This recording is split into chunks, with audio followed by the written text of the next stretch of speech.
the acquisition of unwarranted influence, whether sought or unsought, by the military-industrial complex. But I do ask every publisher, every editor, and every newsman in the nation to re-examine his own standards and to recognize the nature of our country's peril. In time of war, the government and the press have customarily joined in an effort based largely on self-discipline to prevent unauthorized disclosures to the enemy. In times of clear and present danger, the courts have held that even the privileged rights of the First Amendment must yield to the public's need for national security. Today, no war has been declared, and however fierce the struggle may be, it may never be declared in the traditional fashion. Our way of life is under attack. Those who make themselves our enemy are advancing around the globe. The survival of our friends is in danger, and yet no war has been declared. No borders have been crossed by marching troops. No missiles have been fired. If the press is awaiting a declaration of war before it imposes the self-discipline of combat conditions, then I can only say that no war ever posed a greater threat to our security.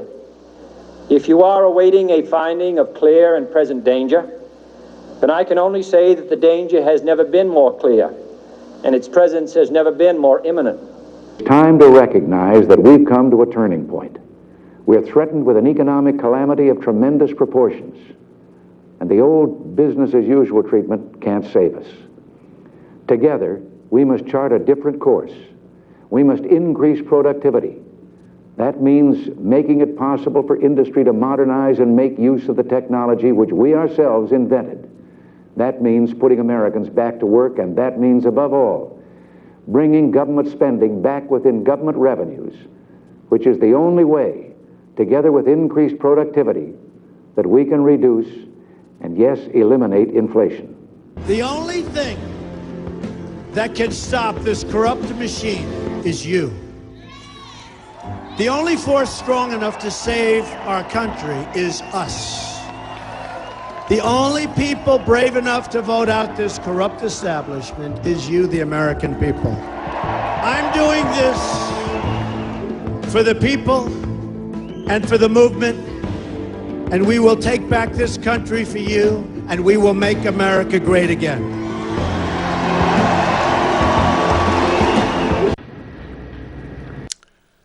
Hello, welcome to Inform New Hampshire.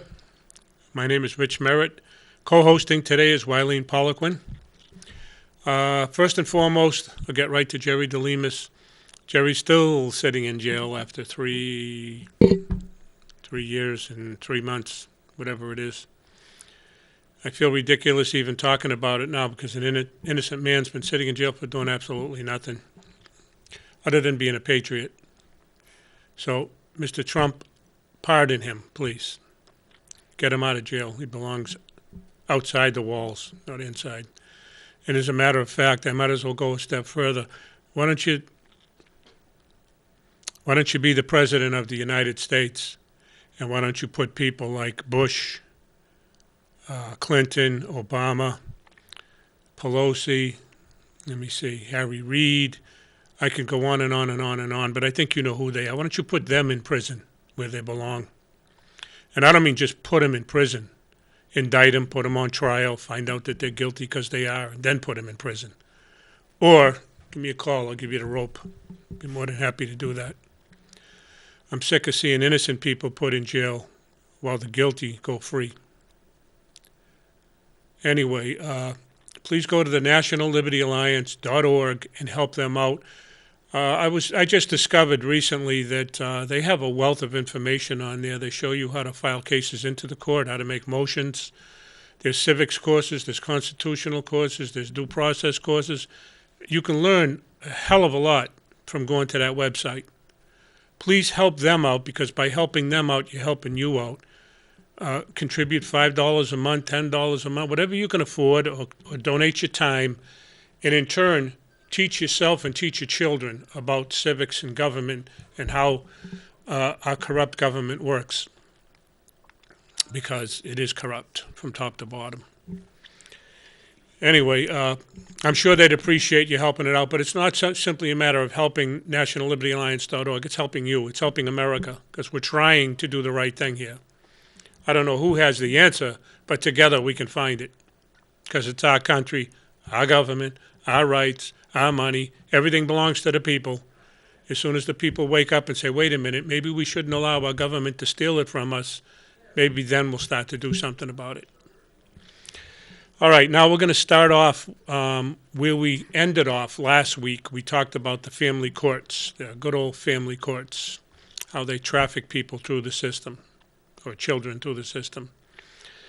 One of the things that we didn't finish talking about, which I would like to do right now, is, and Wylene, if you want to pick up on it, it's the criteria for a court of record. A court of record is a common law court, land jurisdiction, which all the people in the United States are entitled to under the law. We're entitled to it under the law, but we don't have a law. So the courts and the judges keep it from us, so we don't have it. I know, sounds a little crazy. If you know what a court of record is, please, you got my email address on the screen. Call and let us know where it is, because I don't know where the hell it is. I don't think any of us do.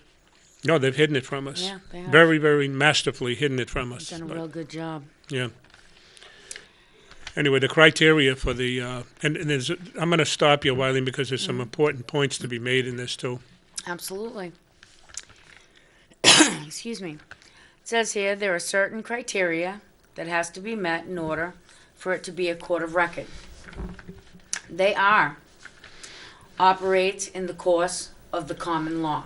Okay, and the common law is land jurisdiction. Remember we talked about last week, there's three types of law in America. There is the law of the sea, Admiralty, or maritime jurisdiction. Admiralty is military, maritime is private shipping. Okay, so it's Admiralty, maritime, equity law, or common law, or the land jurisdiction. That's it. That's the only three types of law there are in America. Right. Next. Has its own seal. And all that means is that the tribunal, all right, the court, but the tribunal has its own seal. They can put their seal on particular documents. That's all. Can you explain what tribunal is, Richie? I don't think a lot of people know what tribunal is. Yeah, if you read the next one, I will, because it has to do with the tribunal. Okay, Okay. That's right. The tribunal is separate from the magistrate. Yeah, the tribunal is simply the jury. That's all it is the jury. And the magistrate, we call him a judge today, but they're supposed to be a magistrate. They're supposed to be a traffic cop in the court.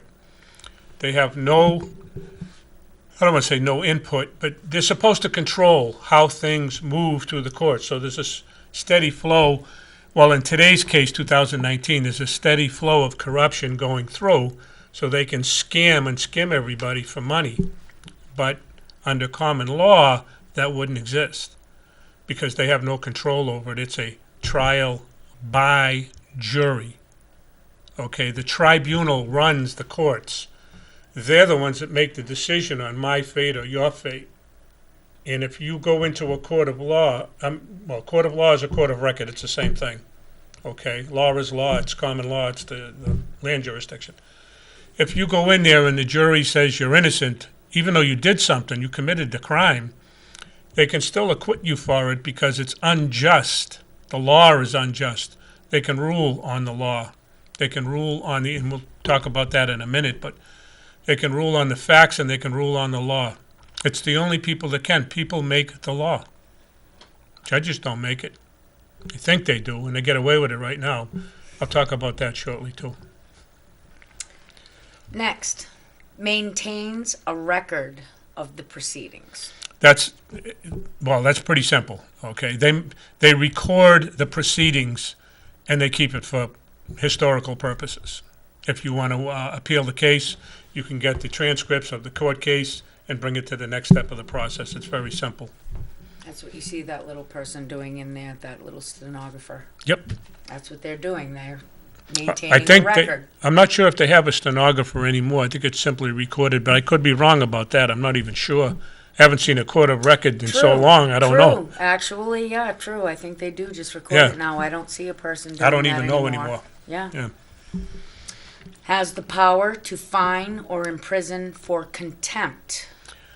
So what you're saying, Wylene, is that a court of record, a land jurisdiction court, has the power to fine or imprison for contempt. Now, I take that to mean that no other court can do that. I think that's what it says. Yes, that's exactly what it says. Only a court of record could do that. Yet, and this is what I try to wake people up about, these little subtleties that go on. Why did Mike Gill spend 10 days in jail for contempt when he was not in a court of record? Good question. Why is Jerry DeLima sitting in jail because the judge deprived him of due process? He said, I want to change my plea. Judge Adolph Navarro out in Nevada said, no, you pled your case. You pled guilty, now you're going to get your consequence. The man wanted to change his plea. She denied him that right. So she denied him due process. And it doesn't matter what anybody says, oh, no, he did this, she did that. No, you got the right to change your mind, don't you? Or is this Nazi Germany?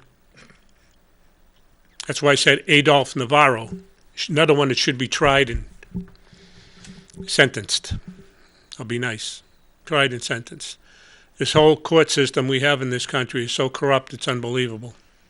It's unbelievable. They're all administrative courts, Admiralty jurisdiction, the law of the sea, and they have their own stupid little rules. When you walk into a government building, look at the flag. It's a gold fringe flag, okay, that denotes Admiralty jurisdiction. Admiralty jurisdiction, not land jurisdiction. Admiralty is the law of the sea. And I can assure you, at least in my case, when I looked at my feet, they weren't webbed. And I generally don't go in water too often other than the shower. I don't go swimming too often like a fish out of water. But the point is, that's what they seem to bring people in. And if you're not aware of the common law court, the land jurisdiction, which you are owed, you are entitled to, because it's your law, then you're missing the boat. You're missing the boat. By the way, I just wanted to make a point. I happened to hear Greg Fedor on a podcast that he did, and he recommended to people that if you're going to get divorced, try to settle it out of court and do it on your own. I commend you, Craig, for saying that. I've been saying that for a long, long time. Stay the hell out of the courts, and by staying out of the courts, you keep the attorneys out of your pocket. And whatever money that you and your wife or you and your husband, whoever it is, can split, the assets go into your pocket. Why shouldn't you come out of a divorce and not be devastated by it, financially and otherwise? Because it's a ringer, and I know people know that. You know, you got a lot of emotions in there, a lot of finances and stuff. Who needs it? Who needs it? Try to resolve the issue yourself. Split up the custody equitably, because your children love you. They love the mother and they love the father, regardless of the circumstances, unless somebody's being seriously abused. And I'm not even going to get into that right now. But you try to work it out otherwise. Stay the hell out of the courts. Let them go bankrupt. They tried to cause more problems than there are anyway. Exactly. Because it fattens their pockets. Well, and getting back to the point, though, the common law court has the right to fine or imprison for contempt. Why are all these other courts doing it? Why are they holding people in contempt when they can't?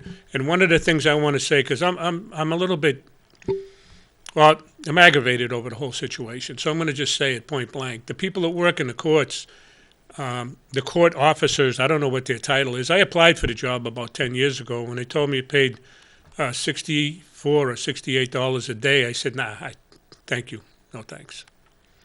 You know, I'm not going to get in there and wrestle with people who are, you know, maybe guilty of murder or something like that, and the family's going crazy, and I got to jump in the middle of it for $8 an hour, you know. I used to work in a prison, get paid a little better than that, and I jumped into a lot of convicted felon fights, but that's another story. Anyway, the judges and the people that work in the courts, didn't forget, I'm sorry I said the judges. The judges are the ones that are corrupt and they know what's going on. But the judge will say to the court officer, hold him in contempt. What does the guy do? He holds him in contempt. Now, the guy holds him in contempt, the court officer, because I don't know the law. I'm just a dummy. I can't read. You want me to understand the law? No, I don't want you to understand that. It's right here in this book, but no, don't read it. Don't read it. Do what the judge tells you because you're a good little errand boy. And that's why we got the problems that we have, is because you don't have a damn clue, and neither do the state police that work in there or the sheriffs. And I defy any of you to come on this show and debate with me if you think you know the law. Not statutes, the law. Yeah, agreed. They Anyway. only do it because they're told to. They're told to, and They're for a told paycheck, to. they'll do it. Right. Forget your rights. Forget their rights.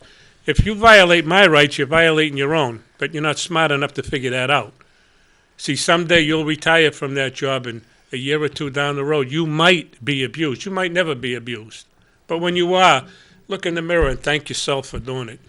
You're aiding in the destruction of this country. Because you and I have talked about this before. Really, in fact, can a judge hold someone in contempt for wanting to speak up in No. court? Let me just say this about contempt, okay? A judge can say, I'm charging you with contempt. He can't hold you. And we're going to get into this in a second, but the law clearly says no one shall be deprived of life, liberty, or property without due process of law. Due process means a trial by jury. How can a judge say, I'm going to take away your liberty and your property by putting you in jail, because that's what they do. You don't have any liberty, you're locked up, and you don't have any property, they take it away from you. Without due process. How can a judge do that? Please explain that. Even in a court of record, it says the court of record can do it. You have to be tried by that court of record, though. You have to be tried by the jury, and they make the determination, hey, you're going to be held in contempt. Now, they might be there witnessing what you did, but they still have to try you. You can't just say, well, we saw it. How about a vote from the jury? And that's basically how it is. We should move on because I don't know if we're going to finish this. Okay. That really bothers me, so I like, and since we brought that up about imprisonment for contempt, I just really think that people ought to be aware about that, because judges are always saying, I hold you in contempt. So I think people ought to be aware of that. They get away with it. Exactly. They get away with it a lot, along with a whole lot of other stuff. So, but moving on. There are two main principles in common law. They are, 1, for every injury, there must be a remedy. 2, in order for there to be a crime, there must be a victim, and the state cannot be a victim.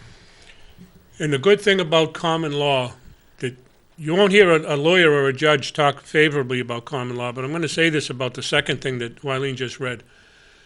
In a case like that, if the mayor of Manchester harms me in any way, why should I go after the city of Manchester, which means all the people that live here that pay the taxes? Why should I go after them to sue them? They did nothing. And under common law, the one that I should go after is the mayor personally, because he went outside of his oath of office and he violated the Constitution. But that's done away with now, and we don't seem to give a damn. It's all right. He doesn't have to abide by the law, the Constitution. He took an oath to uphold and defend it, but do we really care if he violates it? I say no. Why would we care? Why would we care? Let him do what he wants to do. Isn't that what you want? Because that's what you got. Until we start demanding we want our court of record back, our law, and we stand up in unison and do it, and I'm talking about, I said it 100 times, I'm not talking about standing up with guns. I'm talking about demanding from our public officials, okay, public servants, they do the job that we hired them to do, and they follow within the confines of the law. That's all I'm asking. Anybody that says, this guy's crazy, no, I'm not crazy. I'm asking to live within the law. If the crime, if there is no victim, then there is no crime. Simple enough. Do you know how many people are in jail or prison right now, today, because there's no victim? 70 to 80% of the people that are in prison. Why do you think the United States of America, it leads the world in imprisoning people? It's profitable. It's profitable. The prisons can get more federal funds and state funds and all this money coming in. And guess who owns the private prisons? Look it up. Do your own research. Find out who owns them, because they make money on it. The judges. Yep. Whomever. If they're politicians, they're judges, they're lawyers, whoever. Yep. I mean, I'm not pointing fingers at anyone in particular, but I'm pointing fingers at anybody in particular. The politicians, the judges, and the lawyers. Yeah. Yeah, it's just the way it is. Absolutely. All right, now we go to, actually, we had a couple videos, and I wanted to just mention them. We're not going to show the videos. We got some technical difficulties. But one of the videos, and it's on America, Freedom to Fascism by Aaron Russo. You can check it out yourself. One of the judges said to the jury, "I will instruct the jury as to the law." And we talked about this last week. When a judge says that to a jury, he's manipulating that jury. The reason that we have a trial by jury and not a trial by judge is because the jury is the one who makes the decision on your fate. And that judge, that magistrate, is not supposed to influence the jury in any way, shape, or form. However, today in 2019, most, not all, I'm speaking in general terms, most jury people are too lazy, ignorant, and stupid to read the law and understand it. So they expect lawyers and judges. I don't know, I'm not an attorney. You don't have to be an attorney to know the law. You do to understand statutes, because they've already passed billions of them since we became a country in 1776 or 1791, whatever you want to look at, 1784 here in New Hampshire.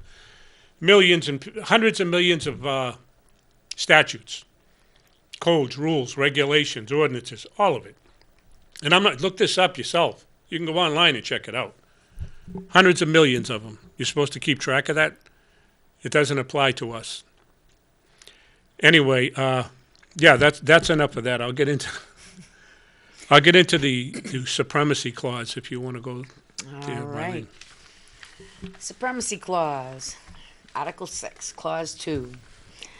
This Constitution and the laws of the United States, which shall be made in pursuance thereof, and all treaties made or which shall be made under the authority of the United States shall be the supreme law of the land, and the judges in every state shall be bound thereby. Anything in the Constitution or laws of any state to the contrary, notwithstanding. A couple things. The judges, all judges in every state are bound thereby. What Wylene just read was the Supremacy Clause, Article 6, Section 2, in the United States Constitution, which means that this Constitution is the supreme law of the land. Supreme. All 50 states came together, actually it was 13 originally, there's 50 now, came together and said, okay, this is going to be the law of the land, and we expect the federal government to adhere to this in all 50 states. The Bill of Rights is supposed to protect the people in all 50 states.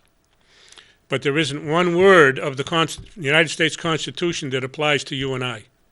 Not one word. It applies to the federal government. Those are the marching orders. Here's the 7 articles in the Constitution. Here's what your marching orders are. Article 1, Section 8, 18 defined and limited powers, which they violate the hell out of because they've got so many agencies now in the federal government, I can't even tell you. Thousands upon thousands of agencies. They've overstepped their bounds, okay? And Article 10 is clear about that. I'm sorry. The 10th Amendment is clear about that. If the power isn't granted to the federal government, it's reserved to the states and or the people. That's pretty clear to me. So if we didn't give it to the government, like money, we gave them the power to coin money and regulate the value thereof. That means Congress can do that. What did Congress do in 1913? They gave it to a privately owned bank, the Federal Reserve System. Totally against the law. Do we care? Nope. We don't give it in. Let's have that fiat currency, that Federal Reserve note that's worth 1 penny today in 2019. 1 penny. because of inflation and deflation and the way they've screwed us. And they claim we owe them almost $22 trillion in debt. Please, I mean, this is so ridiculous. I don't know why people are still sleeping. I really don't. I continue to tell people all the time, and they look at me like I got two heads. Everything's fine. I'm working. I got 2 jobs. Why don't you have 3 jobs? Just so you can sustain the government, because they keep growing it here in New Hampshire. Anyway, I run off at the mouth. But Yeah, hey. the Supremacy Clause, we'll go to the next one, It's all which is important stuff. the Fifth Amendment Fifth of the Amendment. United States Constitution. No person shall be held to answer for a capital or otherwise infamous crime, unless on a presentment or indictment of a grand jury. Sorry, it's a little small. No, that's all right. And the thing is, how many times do you hear about people being indicted by a grand jury for a capital crime? By law, they're supposed to. And I'll give them a little bit of credit. Sometimes, if not most of the time, that happens, but not all the time. And by law, it says it's supposed to happen. So they violated there. Except in cases arising in the land or naval forces or in the militia when in actual service in time of war or public danger. Nor shall any person be subject for the same offense to be twice put in jeopardy of life or limb, nor shall be compelled in any criminal case to be a witness against himself, nor be deprived of life, liberty, or property without due process of law. Okay, now that's the double jeopardy clause. You won't be tried for the same crime twice. Yeah. They also talked about, nor shall be deprived of life, liberty, or property without due process of law. There's a supreme law of the land in the Fifth Amendment to the United States Constitution, which is applicable in all 50 states. How many people have been deprived? Jerry DeLemus is still sitting in jail because they deprived him his due process rights. And you can go on. Lavoy Finicum was murdered. He didn't get any due process rights. I mean, it goes on and on and on. Mike Gill, 10 My days. son wasn't given his due process. Right. Wylene's son. I mean, it just goes on and on and on. It goes on and on and on. I don't know what it takes to wake people up, but it really is crazy. And then the last thing I want to touch upon very quickly, because we only got about a minute, is out of the Seventh Amendment. In suits at common law where the value in controversy shall exceed $20, the right of trial by jury shall be preserved, and no fact tried by a jury shall be otherwise re-examined in any court of the United States than according to the rules of the common law. And a couple of points on that thing. It's in suits at common law where the value in controversy exceeds $20. That's a civil case. And today it's contract law.